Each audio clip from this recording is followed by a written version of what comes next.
Assalomu alaykum. Bizlar buyursa pompa, nasos, benzinoviy.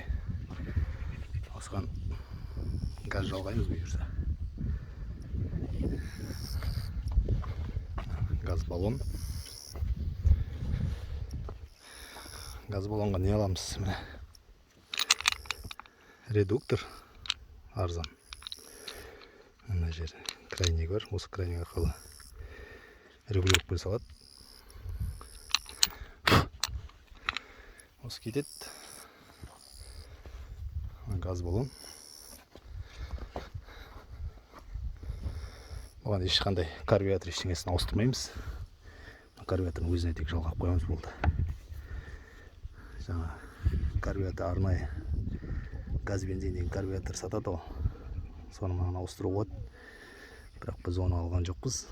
Осының өзіне қондыра қоямыз. Қазір кішкене эконом болады. Қазір енді газ 50 теңге, бензин 193 теңге. Айырмашылығы талай. Қалтқы плавочка. Шлангы батпас үшін бас бетінде қалқып тұр. Топырақ сорып кетпес үшін. Олай кетеді. Мынау удобрение жіберетін. Ар жағына су құятын.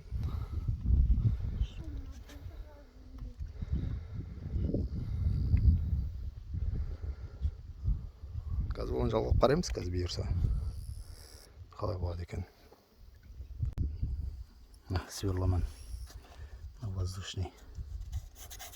Тесеміз осы жерді.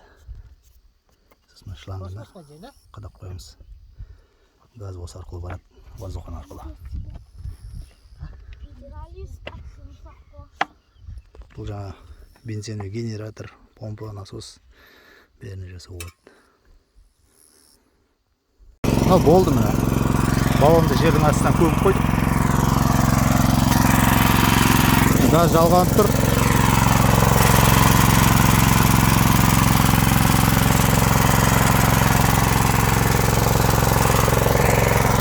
Газбен жасап тұрмыз.